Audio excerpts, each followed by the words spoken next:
Story 1. Well, my mom said it to me, but no one else was listening. My first cousin died in a car accident, and my aunt was driving the car. Everyone was very concerned about my aunt. Her husband and my dad were brothers. My mother said wistfully, "I wish I were your Aunt Dee." I was confused because my aunt had just lost her eldest son.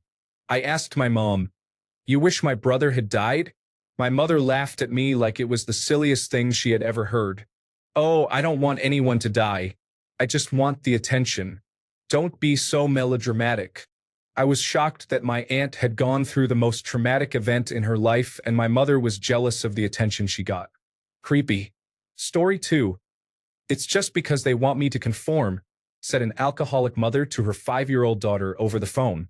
This was in response to her situation. Her daughter had been removed from their home. She was due in court and had to start treatment for her alcoholism. She did not know I was in the same room supervising the phone call. "Yes, we all want you to conform to not driving drunk with your child in the car, you brave little idiot." Story 3. "Just put her in the closet until later." I was in the upstairs bathroom at a party when I overheard two guys in the adjacent bedroom talking about a passed-out 18-year-old girl. They were laughing and joking about playing rock, paper, scissors to decide who would get first. We were on the second floor, far from the crowd, and they had clearly been drinking. I was scared to confront them directly, but once they left the room, I went in, and sure enough, they had actually stuffed her in a closet. I ran downstairs and got my brothers and some of their friends, and we got her out of the house safely. Story 4. I had lent my car to a coworker, and on the day I was to get my car and keys back, she had me meet her at a pub. She was already drunk when I arrived and didn't realize it was me she was talking to. She said, "I can't give her car back. I need it because the judge won't let me have my car without a breathalyzer machine installed." It turns out she had accumulated enough driving under the influence offenses to have her driving privileges revoked. She was borrowing any car she could for as long as possible to keep driving home drunk from the pub every night. She also offered to buy my car and asked if the registration could be left in my name for a while. Now, Story 5. When I worked as a nurse in the locked inpatient psychiatric unit, a man was admitted who had been banned from other hospitals for being violent. Because it was the night shift, I handled most of his intake alone. I knew his history, but he was polite and cooperative. He did not complain about having his belongings searched or being in the locked hallway. I had him sit to answer questions and take his vital signs. The portable blood pressure monitor was malfunctioning, and as I knelt beside it, I heard him whisper, "No, it's fine. We don't need to hurt her. She's nice and just doing her job." He was not speaking to me directly, and I pretended not to hear. I finished quickly and left. I will never forget what he said or the way he was smiling. Story 6. I walked past someone a few days ago who was casually telling another person on the phone that they had been chased by the police that weekend. Story 7. Need a minor who is under 17. My friend's older sister said this out loud without realizing I was in the hallway. She needed to find a minor to steal some items so she and her boyfriend could sell them for drug money. My friend had just entered the 6-month period before her 18th birthday, so lenient sentencing was not guaranteed. She settled on her youngest sister, who was 13 at the time. My friend later confessed that her sister had been forcing her to steal several times starting at age 14. She began refusing when she achieved high test scores and earned a scholarship. Story 8. Just what I need is a deaf grandchild, said my mother to my next-door neighbor as I was getting out of the car.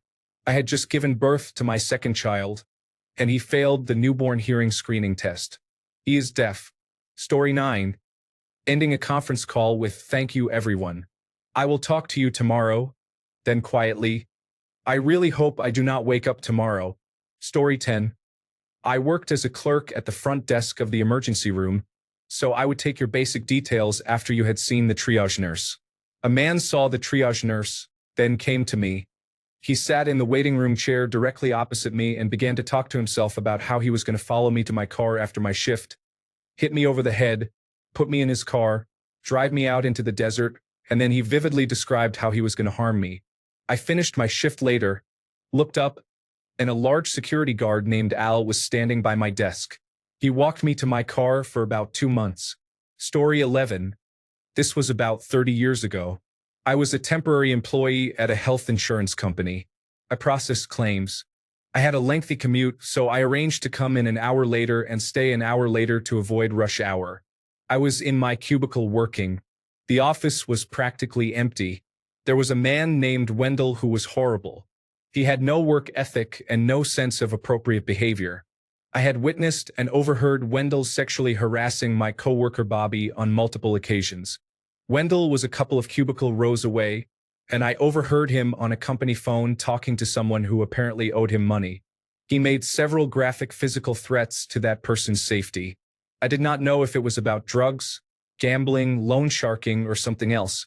Wendell had no idea I was there. The next morning, I went to my boss and told him everything. I also mentioned that I had heard and witnessed Wendell sexually harassing Bobby, but she was rejecting his advances. I told my boss I was afraid for Bobby's safety because Wendell clearly had no problem using violence to get what he wanted. My boss was horrified, and Wendell was gone as soon as possible. Story 12. Right before my dad moved out of town for work, he and Mom got into a big fight about money one night. I don't remember the exact words, but he said something like, "This is why I told you that having a second child was a mistake. I am the second child." Story 13. I overheard someone casually say they did not care if their actions hurt others as long as they got what they wanted. Stuck with me. Story 14. A piece of otherwise blank printer paper with the shaky words, "I don't have a job. I don't have..." Nothing is written after this. The paper was left on the dining room table, face up and forgotten. My dad had already moved on to other things. His early onset dementia made this one of the few things I ever saw him write before his ability to write disappeared completely. Out of dark fascination, I kept the paper. That was about 2 years ago. He is still alive and living with us under our full-time care. I dare say he has been happier the less he remembers. Nowadays, he is a curious man who smiles when he notices us. Even though he has long forgotten our names, he still looks for us. Story 15. Our waitress just the other night muttered, "I am going to shoot myself," after talking to the table next to us. We left her a large tip because she was really great, and the table next to us seemed like real unpleasant people. Story 16.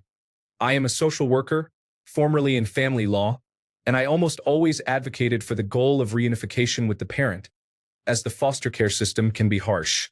However, I heard a parent yelling at their child's guardian during a video visit about her untrustworthy boyfriend, not because of what he did, but because he cheated on her while she was in treatment. Much more explicit language was used, and this was with the child present. She acted very calm and positive when I re-entered the room. Story 17. Overhearing my mother say I wouldn't go anywhere in life, and that it was fine if they continued taking advantage of me, financially was very painful. I hadn't spoken to her in many years since then. Learning that my biggest opponent was my mother, who I thought always had my back, showed me how toxic my environment was and how much I was merely coping to get by. Removing myself from that environment has opened many more doors for me. It turns out when you stop giving every piece of yourself to others who give nothing back, you have the energy to go places in life. Story 18. While waiting for my daughter to finish guard practice years ago, the couple in the car next to me started fighting. I heard the wife say, "That's why everyone thinks you're an asshole, Brad." I thought it was funny because actually everyone thought Brad was a nice guy who happened to be married to a very unpleasant woman. Story 19. Last time I visited my mother, I overheard my brother, who temporarily lives with her. One day, he was complaining about his son, who said, "But you promised not to spend that money on alcohol." Another day, he yelled in my mother's bedroom, "Die!" He also bragged about never cheating on his wife. He tried, but it never worked out. It is hard to find the strength to go there again. Story 20. I heard a student at my school say to his friends, "Do you ever think about just going into a mental hospital and harming the patients there?" It made me feel sick. Thankfully, his friends said no. Story 21. I was standing in line at an ice cream stand with my then boyfriend and his father. There was a woman in front of us who had earbuds in and wasn't paying attention. My ex-boyfriend's father, being the ladies' man he is, looked at me, scoffed, and said, "How funny would it be if I just beat her up and assaulted her?" while gesturing to the woman in front of us. The woman running the booth heard this, and so did I. Nobody else did. She looked terrified, and with good reason. I was trying not to panic. I knew he was a bad person, but I didn't realize the extent of it until that moment. I deeply regret him. Story 22. My wife and I were standing behind a little kid at the aquarium, looking into a tank. All of a sudden, he said, "Oh, a seahorse. I want to eat one." For 15 years now, every time we see a seahorse, one of us says it. Story 23. I was a registered nurse in a nursing home. There was a communal pet cat who lived there. I overheard a lady talking to herself about how she was going to catch the cat and break its leg. I reported this to administration immediately, and she was moved to the memory care unit. The cat was incredibly sweet and would sit on laps, providing a lot of comfort to residents. It was disturbing for everyone. Story 24. My mother told me I killed my brother and my husband. My brother was serving overseas when he passed, and my husband died in his sleep next to me. I don't think anyone in my life would believe me if I told them. I think I am the only one to whom she has ever shown her ugly side. Story 25. In high school, I was an assistant for one of the science teachers. After grading the tests for one of his classes, he said, "You can really tell whose mothers drank alcohol when they were pregnant." Story 26. When I was a server, I waited on this family and heard, "This is why our children hate spending time with you, Alyssa," from the father, and "I wouldn't die for friends because my life matters more than theirs. Maybe for family," from one of the children. Story 27. A group of men at a party are discussing the idea that sexual assault is logical in theoretical scenarios about the end of humanity. Story 28. My abusive ex-husband was dying of self-inflicted and unregulated liver failure. He was a mean, angry, and bitter dying drunk. One night, when he thought I was asleep, he leaned in really close to my ear and whispered, "This should be you." After years of trying to help, mitigate, and take care of his issues, this was how I know the feeling of blood running cold. He had already tried to kill me twice by that point.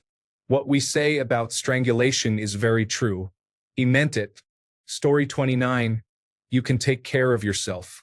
You always could. I have to choose your brother. He needs me. This was said to a little girl whose mother gave her over to foster services but kept the older, drug-addicted brother who had abused her. It may have been intended as protection, but it did not help that little girl when she was later abused by her new foster brother. Story 30. She is no longer useful to me, said my dad while he was on the phone with my sister. This was after I filed for the Family and Medical Leave Act from my company and spent 12 weeks without pay living with my parents in another state to help them navigate the healthcare system. I helped make decisions about his surgery and treatment, researched, scheduled, drove to, and attended appointments with oncologists and surgeons following my father's stage 3C melanoma diagnosis. Yes, I understand that you are dealing with a life-threatening diagnosis and a concerning future prognosis, but I gave up 3 months of my life with my husband and daughter and took 3 months out of my career to help you. And now that my time has run out, I am no longer useful to you? Story 31. Not something said, but witnessed and maybe tame compared to others. We have a few outside cats that were feral and we took them in. They get fed in a shed in the evening. A friend who stayed with us went to feed the cats one dark evening. One of the cats did not want to go into the shed, and the friend became frustrated and spit on my cat. The friend did not know my partner was outside and had just walked up on this happening. My partner was so angry, she did not really address it in the moment. That completely altered the way we viewed this person. Story 32. A coworker was at my place for dinner. He had taken off his shoes, and my puppy chewed on them. The coworker hit the puppy with the shoe and called him a bad name, causing the puppy to yelp. I was not supposed to hear any of it. He was asked to leave immediately. Story 33. My son and I go to a particular island in the Philippines every year. While sitting at one of our favorite restaurants, I overheard an older white man talking about how you can do whatever you want in the Philippines, including inappropriate behavior with underage girls. My son was 10. We moved seats. I know the British owner who came over to ask what was wrong. He threw the man out. The owner has a Filipino wife and has adopted her 2 children, including a teenage girl. Story 34. My old boss said, "We only hired him as a favor," referring to me as a newer employee. I was right behind him and said, "Let me return the favor and quit." I took off my work shirt, threw it at him, and left. I was 19 at the time and a bit hot-headed. I did not handle that as well as I should have. Story 35. Not that disturbing, but just yesterday I was walking around New York and a woman on the phone yelled, "I am so excited." Story 36. A male coworker is discussing with a much younger male coworker that if a woman changes her mind about sex but has consented earlier in the interaction, then it is not considered rape. Story 37. Not me, but my first responder instructor in college told the class that when she worked at a suicide prevention call center, she overheard a coworker tell a caller, paraphrasing as this was over 10 years ago, "Sir, taking that many ibuprofen tablets does not constitute a suicide attempt. Call back when you take that many aspirin." My instructor made it her mission to get that operator fired and blacklisted from working at any hospital in the area. This was rightfully so. Story 38. I worked at a parts store for a couple of years. The worst thing I ever heard from a customer was when I was checking to see if their battery was dead or being overcharged. It was a husband and wife. The husband was standing at the driver's door where his wife was seated with the window down. They were talking while I was under the hood checking the battery. I heard the husband say, "It should blow any minute. Hopefully, it will do it while he is near it." I pretended I did not hear it and told them I had to run back inside to grab a wrench to tighten their battery cable end. Not even 5 minutes after I went inside, the battery exploded. It sounded like a cannon, and battery acid went everywhere. On the bright side, and karma coming to them, the acid got all over the husband, and he had to be taken to the hospital for burns. Story 39. I was cornered by an outwardly charming man in the basement of a warehouse at 3 o'clock in the morning. We were completely alone in that section, a huge rambling old place where no one used the basement. He said, while standing in front of me and the exit, "Check your phone." No signal, right? I checked my phone. To my dismay and growing panic, there was no signal. He was smirking now. "Now try your radio." "Nothing, huh?" Dead silence. I pushed past him, rushing for the door, and he grabbed my wrist tightly. I yanked away and hurried up the waterlogged, sagging steps, gasping something about needing to get back to work because a truck was coming. Nobody in real life knows about this, but it seems people know exactly what he is. Story 40. It was something I said. I was living with a roommate, and he was waiting to take me to the airport as I was in the hectic last minutes of packing to leave. I was really stressed out, and at the time I had a kind of mantra I would say to help me calm down a bit. So I was dashing around the apartment, grabbing last-minute things and making sure everything was set up for him to take care of my cats while I was gone. I kept repeating over and over, "I'm not going to harm anyone. I'm not going to harm anyone." I thought he was waiting in his room, but I suddenly saw that he was sitting on the floor by the wall, petting my cat. We had no furniture in our living room. I had no idea he was there and could hear me. I felt really awkward and embarrassed. I continued packing, and he didn't indicate he had heard anything, but I'm sure he did and was just thinking, "What the heck?" Story 41. How dare you hit me in front of the child, especially when you just used all our money to satisfy yourself at Chick-fil-A. This happened at my old apartment complex. I called the police because there was indeed a toddler present and the woman was hitting the man. However, I still can't help but laugh about the Chick-fil-A comment to this day. Story 42. I love lying to people.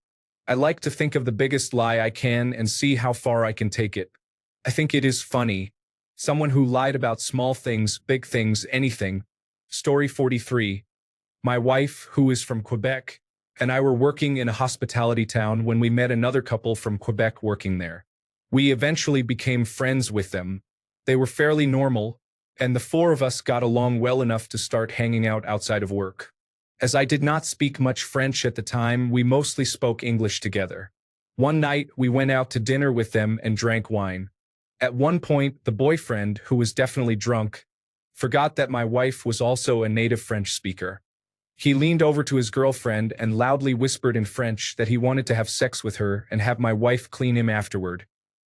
His girlfriend immediately realized that my wife understood French, and we watched the horror slowly spread over her face as she felt devastated inside. Both she and my wife left angry, while I had to make small talk with the guy until the bill arrived, as I was still unaware of what had been said. The next day, they quit their job and, I heard, moved back home. Story 44. My mom said, "I don't want to be called grandma." Her actions were even more striking. She handed back a photo of my children when they were young that I had framed for her. It was a picture of my children under the tree with our dog and cats. You would have had to pry that out of my hands if I were a grandma. She did this in front of my sister and aunt, and I was shocked. She wasn't angry with me, as far as I know. She was just cold. When I was about 6 years old, I heard my grandmother speaking to one of her friends on the phone. She was crying. She said, "I feel so bad for her, me. Her mother hasn't called to talk to her or even ask how she is doing." I could go on and on. Story 45. Deport them? Just round them all up and shoot them. The unpleasant person my family member married. Story 46. A very intelligent, easygoing work colleague casually described in horrible detail how he liked to catch and drown squirrels on his property. He hates squirrels and thinks it is perfectly acceptable to catch them, put them in a container filled with water, then press another container slowly on top, pushing the squirrel under the water until it is dead. I have never been more horrified. He was so nonchalant about it, which made it worse. Story 47. Not quite no one was listening, but they clearly didn't think I was listening. I, a 27-year-old male, had only recently realized I was bisexual and had never done anything about it besides having a crush on a coworker. I still mostly have never acted on it. I've only dated women. I'm also a rape survivor. I was raped by a girl when I was 18, and it took years to grapple with the fact that this was what actually happened. I have panic attacks sometimes when intimate moments occur. Both of these facts are relevant to the story, I promise. I was at a Halloween party a friend threw with a bunch of college people. I knew about 6 people total, and there were over 25 in attendance. I got really drunk very fast. I had like 1.5 drinks of punch but felt like I drank a half bottle of vodka. Because of how quickly I got drunk and what happened later, I am fairly sure I was drugged in some way. I ended up downstairs, away from anyone else except one guy who was a lot less drunk than me. I started making out with this guy. He was a Marine and dressed in a silly chicken costume, like a full mascot outfit. First boy I ever kissed. He got handsy and started to undo my pants, and I backed away. It was too much for me so fast. He tried to talk me into going out to his car. He said he would perform oral sex on me. I was starting to get very uncomfortable. A panic attack was beginning, and to top it off, I was barely able to stand. So I went upstairs and laid down on a couch. He stayed with me the whole way, trying to convince me to let him have sex with me.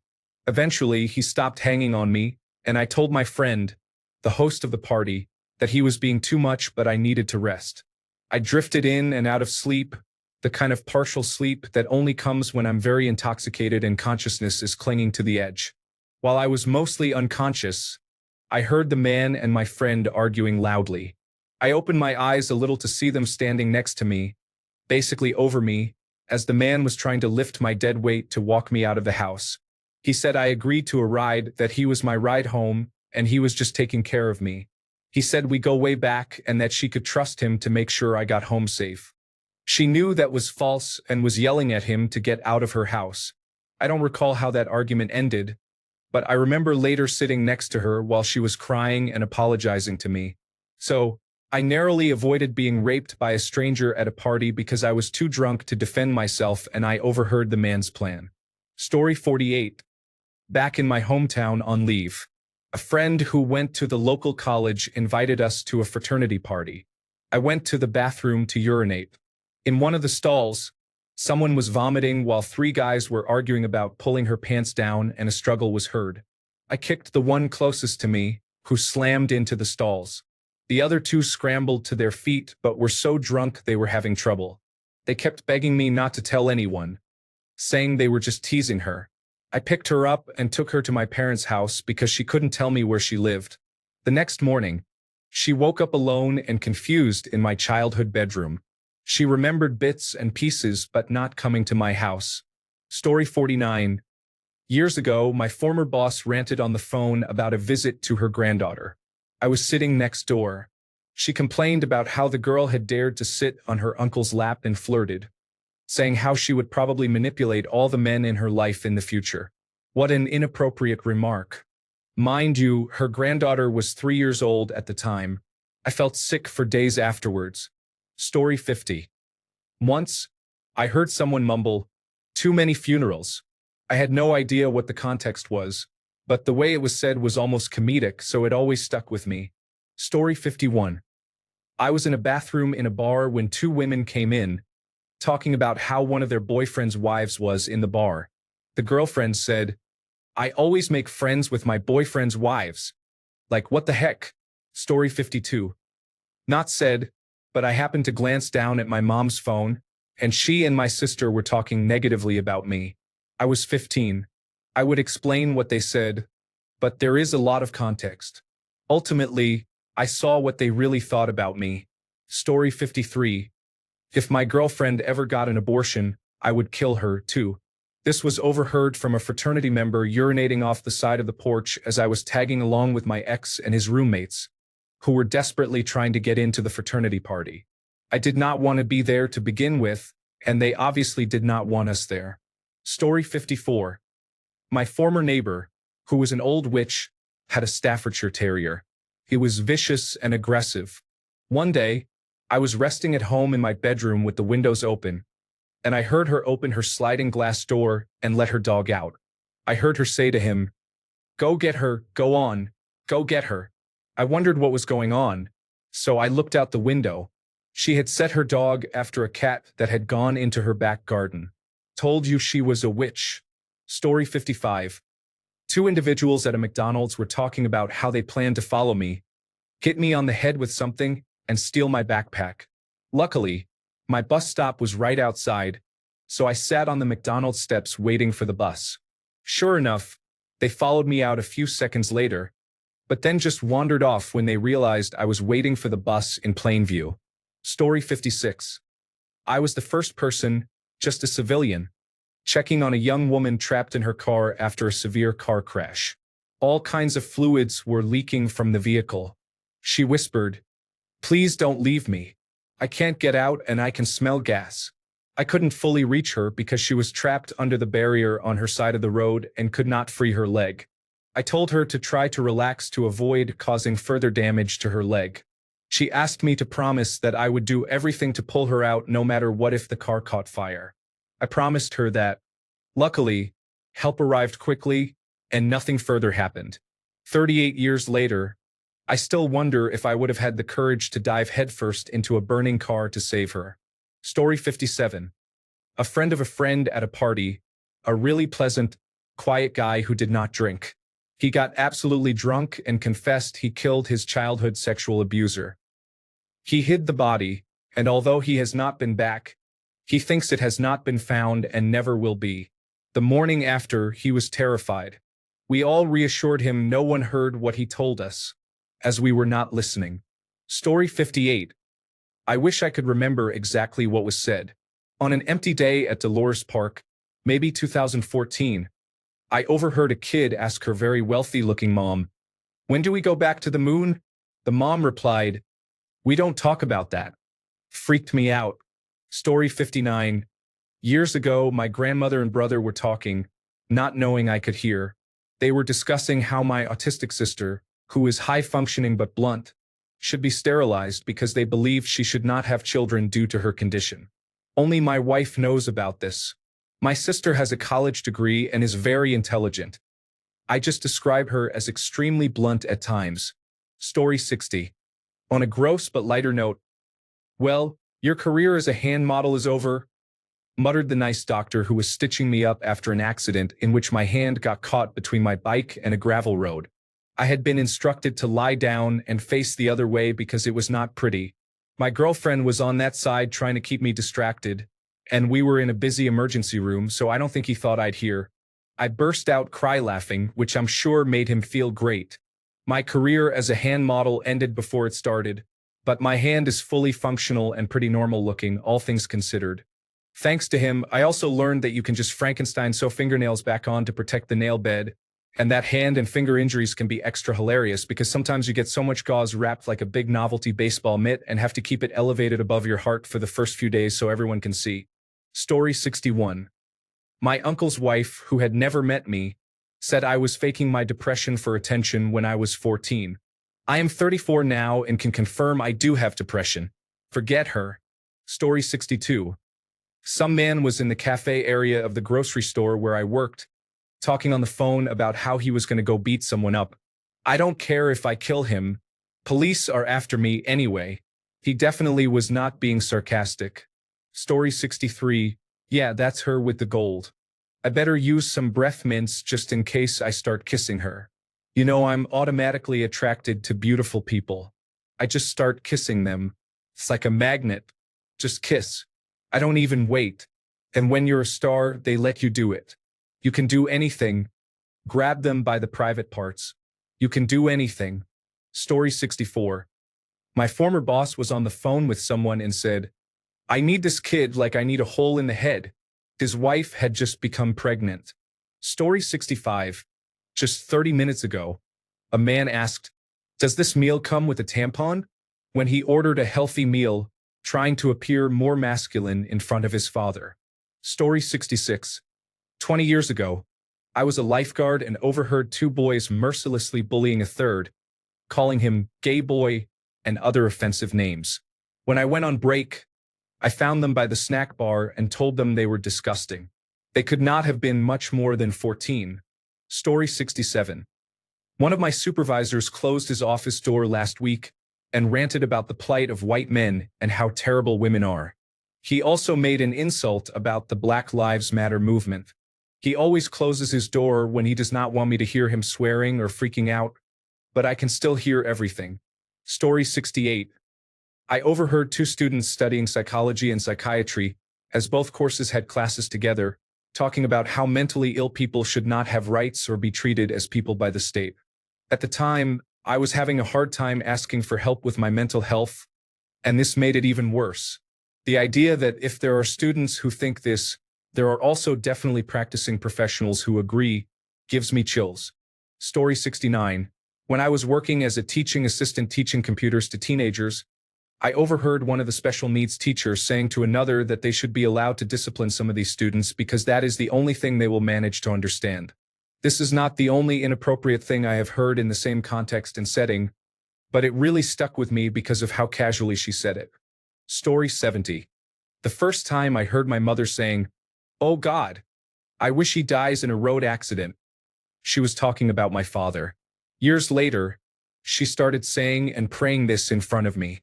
A few years later, my father committed suicide. Story 71. I overheard a different supervisor of mine say that the homeless people living in our city who are drug addicts should just die. Story 72. My older sister's husband was in the United States military. I overheard him on the phone saying, "If we do not have a war soon, I am never going to get the chance to kill somebody." Story 73. No, I told you I will not kill her. She does not know anything. My incredibly drunk, probably schizophrenic, but definitely manic depressive now ex-husband, talking to himself in the hallway. Story 74. I was 18 working at CVS as a cashier on an overnight shift.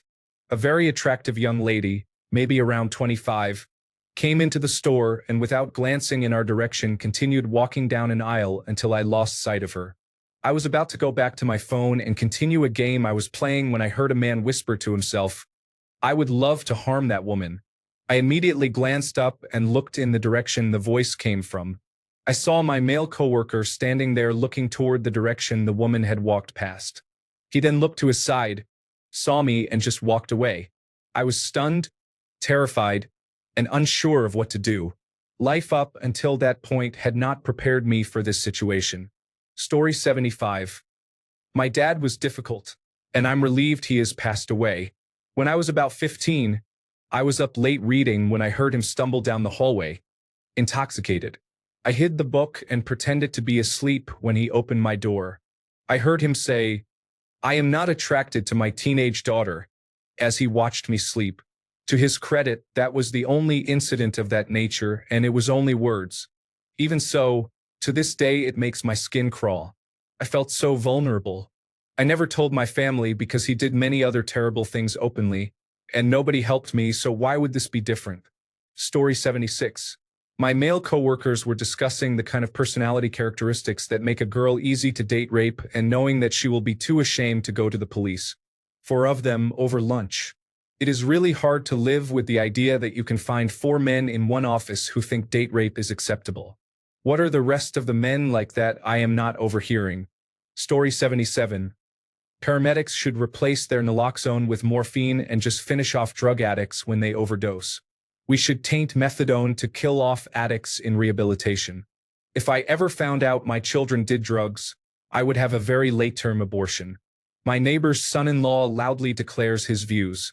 Also, if only acquired immunodeficiency syndrome worked faster, think of how good the world would be right now. Story 78. I remember one person was very comfortable around me. When we were alone, he would talk about self-harm, ways he wanted to torture our classmates, and how he would harm me at my home. I don't think he treated me like a human being, but rather as a non-judgmental listener. It was a period of my life when I did not care about anything and was in my own little bubble. Story 79. I remember overhearing a drug deal being made by a man on his cell phone at a J.C. Penney when I was a teenager. The man did not keep his voice as low as he thought. Story 80. You can't find love in a garbage can, he said while shaking his head sadly. I used to work as a job coach for adults with developmental disabilities. This was said by a man with Prader-Willi syndrome. I'm sure he was probably just repeating something one of his caregivers from his group home said to him, but it still took me by surprise. Story 81. Uluru is a significant cultural site for Indigenous Australians. Every tour you take there discusses a once beautiful culture that was destroyed. When a small group of young Aboriginal children, who were not older than 5, jumped in the pool, a middle-aged white man asked his friend why they were allowed in. Story 82.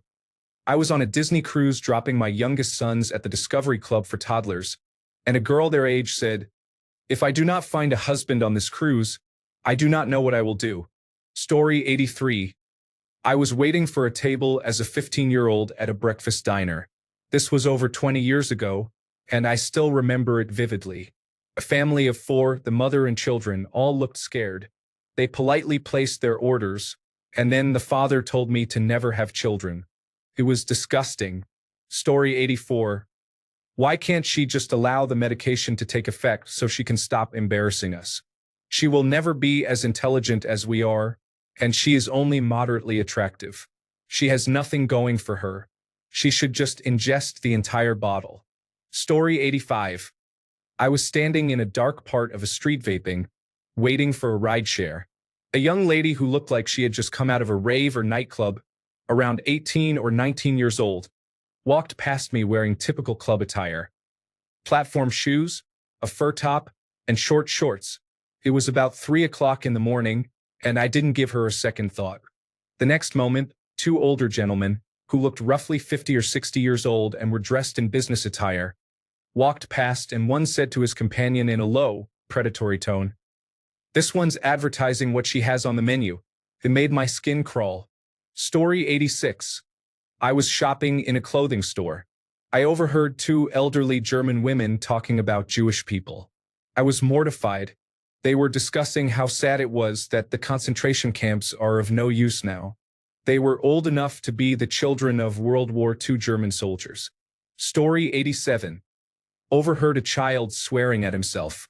He ended the tirade with something along the lines of wanting to die. The boy was only 8 years old. I'm a teacher, so of course I approached him and tried to talk to him. He matter-of-factly said his life was terrible, He hates his parents and wants to die. I informed his main teacher, but he is already known to Child Protective Services, so not much more was done. Since then, I have made it a point to always talk to him when I see him around school, trying to build him up. One of the reasons I am quitting teaching and getting a degree in psychotherapy. Story 88. My mom passed away at age 31 due to a heart condition. My dad was overwhelmed with grief from losing her and the responsibility of raising 3 kids on his own. I was the oldest at age 10. We spent a night at my grandparents' house shortly after Mom's death. For some reason, I couldn't sleep well that night and got out of bed. I went as far as where I could hear my dad talking to my grandmother without them seeing me and overheard him talking about considering giving up custody of us kids to my mom's oldest sister. My aunt practically raised my mom and thought of her as her baby, since Mom was the youngest of 5 children. She was exceptionally fond of us 3 kids as well. For me, though, hearing Dad say that was crushing. I had just lost my mom, and it sounded like I was about to lose my dad as well, and that he didn't even want us. I went back to bed scared and nearly in tears. Luckily, Grandma talked him out of it and instead had us all move in, including Dad, with her and Grandpa. I never mentioned to my dad or grandparents what I overheard that night. Story 89. My ex was a fluent Cantonese speaker, and I am a white man. We went to a restaurant, and the staff continuously spoke negatively about us in Cantonese, commenting on how unattractive our mixed-race children would be and how unpleasant they found me. When we finished, my ex asked for the bill in Cantonese, and you could see the staff turn red. Story 90. I used to babysit my neighbor throughout high school 4 days a week. We got very close. She was like a little sister, and I knew her parents well. One day, while we were studying at the desk, the mom and grandma were sitting on the couch behind us talking, and then they started using horrible racial slurs. The child was adopted from South America with 110% native genetics. She is essentially black with white parents. She stopped writing mid-sentence, and I froze. I loved the child. I was in awe. I whispered to her, "Did you hear that?" And she said yes. I whispered, "None of what they're saying is true. You know that, right?" She said yes. When I left, I asked to speak with the mom privately. I chewed her out and said I wouldn't stay and watch her break her daughter's heart. I told her if I hear that again, I'm gone. I couldn't stop her being that way, but I could stop it for the few hours a day I was there. She apologized and promised to stop. She did, at least when I was around. Poor child. Story 91. Just give him the medication, and then we will get him to sign consent, said a military doctor who wanted to operate on an old veteran against his will. Story 92. Trigger warning for sexual assault. He said it and he meant to tell me. A friend I had known since elementary school admitted to having a rape fetish, describing it as consensual non-consent without the consensual part, and subscribing to revenge pornography and secret recording channels on a messaging platform. He also told me he developed a method for drunk driving where, when seeing double, he could adjust his eyes to see the road clearly. He is a dangerous individual. This was part of his grooming to assault me later that month. Story 93. While in Spain with my mother, we went out for dinner and heard a very infamous man from my country literally detail some of the most corrupt actions he had committed against his daughter's boyfriend or husband. He even mentioned trying to permanently remove the previous attorney general, as he was the one who brought up the case against him. He was in Spain for a long time until he was extradited back to my country. Now, I believe he is in prison or under house arrest, but it was quite an event. Story 94. Someone whispered they did not care if people got hurt as long as they came out on top. It is a chilling reminder of how much hides beneath the surface. Story 95. When I was younger, we went to a village in the mountains to hike. My mother's friend knew the area, so we went with him. When we were all seated at dinner, I lip-read my mother's friend asking her, "Do they know?" She replied, "No, they cannot know. I am 27 now, and I still do not know what that was about." Story 96. I was once in a library, studying late, and 2 people were whispering behind a bookshelf. One of them said, "Sometimes I wonder how many people I could get away with hurting before anyone noticed." The other just laughed nervously, like it was a joke. but the tone was too calm. I pretended I did not hear anything, but I thought about it at home and realized I could hurt a lot of people emotionally, but physically probably only 3. Story 97. My lovely sister-in-law told my then 4-year-old daughter that she was not welcome in the family and that everybody would be happier if she were just gone. For anyone wondering, yes, this had an aftermath. Story 98.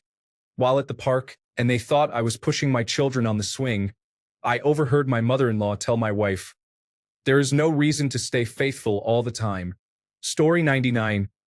"You are making me kill you," said a man with a knife on a dark street in the middle of the night to the person he was about to stab in a domestic violence situation. They did not realize I was there. I startled them so much when I stepped out of the shadows that I was able to de-escalate the situation without anyone getting physical. Story 100. When I was a student taking the bus to high school every day, a goofy guy would often be there and say funny but inappropriate things. He seemed nice and fun, just a bit odd. I was very doubtful about him because he often talked to young girls aged 12 to 14 while he appeared to be around 30 years old. One day, I leaned behind him without him noticing. He was talking loudly to a 12-year-old girl, and suddenly he lowered his voice and said with a smile, "I know you go through that street while going to school in the morning. Tomorrow I'll come and run you over with my car, and nobody will stop me. If you say something, I'll kill you tonight." The girl turned pale, and so did I. He said it with a very calm voice and a big smile, so everyone around thought he was still joking. I exposed him to everyone, and the girl did too, so he was kicked off the bus. Every time we saw him with friends, we warned others on the bus. One time, the police came but quickly dismissed it, saying, "He's just a crazy guy. We know him." Story 101. The second time I visited my now wife's family, who lives on the other side of the country, I overheard her father screaming at someone over the phone. I didn't hear the entire conversation, but it was clear he was yelling at a woman who owed money to his brother. I listened to my future father-in-law threaten to come over with his brother and harm her if she didn't pay him back. I told my wife and we confronted him together. He didn't deny it. He said his threats were perfectly justified. We don't see him much anymore. Unfortunately, we can't cut him out completely because he controls access to my severely disabled mother-in-law, and my wife isn't willing to sacrifice that relationship. Story 102. God. She is so stupid. My then boyfriend, while in a recording studio in college, was recording me singing a track.